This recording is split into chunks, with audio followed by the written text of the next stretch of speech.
Hi guys, how are you today? Welcome back to my channel, Adventures in America. If you are new to my channel, my name is Jocelyn, and for today's topic, I'm going to discuss how to bring your fiancé to the US and how to start the K-1 visa process. The first question is that, do you really need to hire an immigration lawyer for your K-1 visa processing? The answer is it's actually your choice to hire an immigration lawyer. However, the procedure and the requirements for the K-1 visa process is not that hard or difficult to follow. If you are able to follow each step, then you will be able to have the K-1 visa approved without hiring an immigration lawyer. However, the choice is yours. First, let's talk about the eligibility requirements. This is for the US petitioner and also for the fiancé who is located abroad. Please take note of the requirements before filing the petition for K-1 visa. Here are the eligibility requirements. First, the petitioner must be a US citizen and not a permanent resident. Also, the petitioner and fiancé must be legally free to marry at the time of filing the petition and thereafter. Also, the US citizen and foreign fiancé must meet in person within the last 2 years before filing the petition, except in cases of extreme hardship or if it is contrary to the culture of the fiancé to meet in person before marriage. Let's talk about the timeline when to file the petition. For example, you met on January 1st, 2022, and that's your first meeting in person. So you have actually 2 years. Within 2 years from the first meeting in person, or you have between January 1st, 2022 to January 1st, 2024 to file the petition. So if you file the petition before January 1st, 2024, it will still be in compliance within the 2 years requirement of filing the petition. However, after January 1st, 2024, if you file it, you are not eligible to file the petition. How long will the K-1 visa be processed? It depends on many factors. However, let me show you the process. There are actually several steps for the K-1 visa processing. Let's talk about step 1. The first step is for the US citizen to file the petition I-129F with the USCIS office that serves the area where petitioner lives. On your first meeting, please gather the documents or document everything on your first meeting. Gather all plane tickets and boarding pass. In addition, you must have a printed copy or copies of either mail, email, or chat messages to prove evidence of communication. In addition, you must also provide pictures, either pictures of the places you have visited together or pictures of yourselves during your first meeting. Also, pictures with family members are acceptable. Equally important are receipts and bank statements as evidence of your meeting together.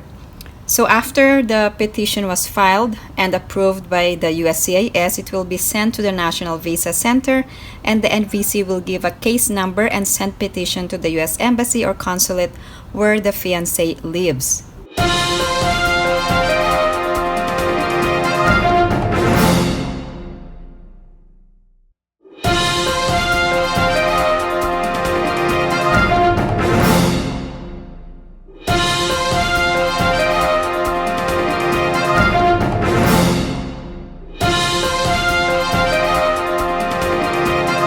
Here's the step 2.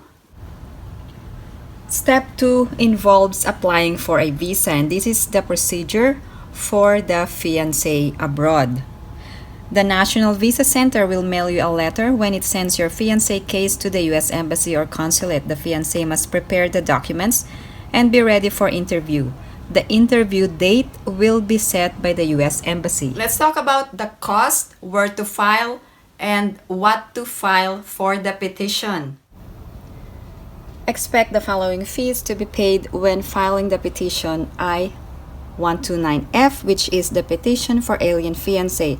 Currently, the fee is $535 for the petition. Also, the form DS-160 for the K visa applicant, which is $160. In addition, you must also pay the medical examination for each K visa applicant. Also, other costs may include translation and photocopying charges and fees, and also travel expenses to the U.S. Embassy or consulate for an interview. When you adjust your status, you will also have to pay the filing fee for Form I-485.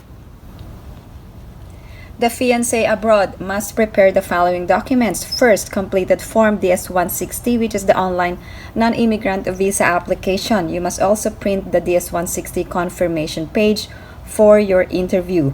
Also, passport valid for travel for at least 6 months.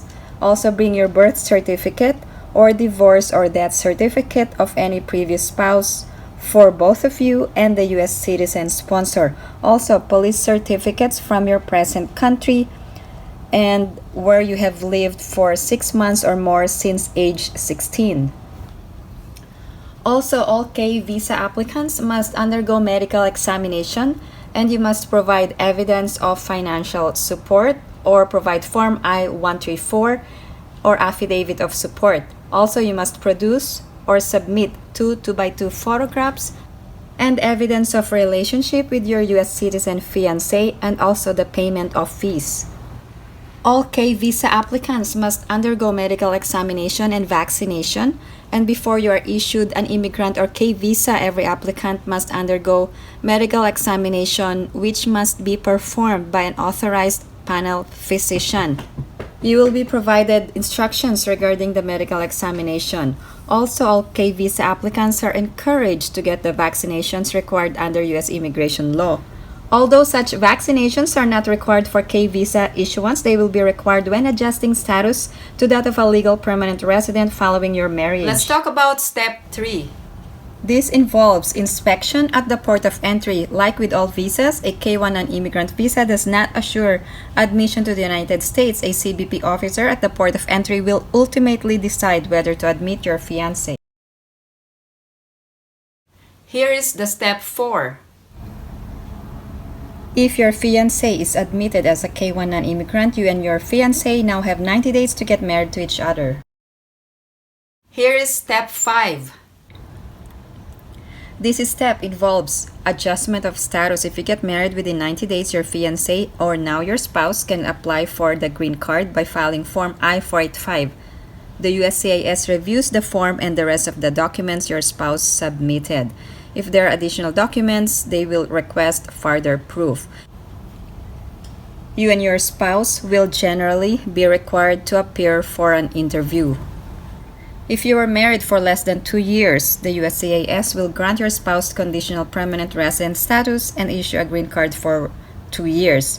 Now your spouse will need to remove the conditions on his or her residence by filing Form I-751, petition to remove conditions on residence in the 90 days before his or her green card expires.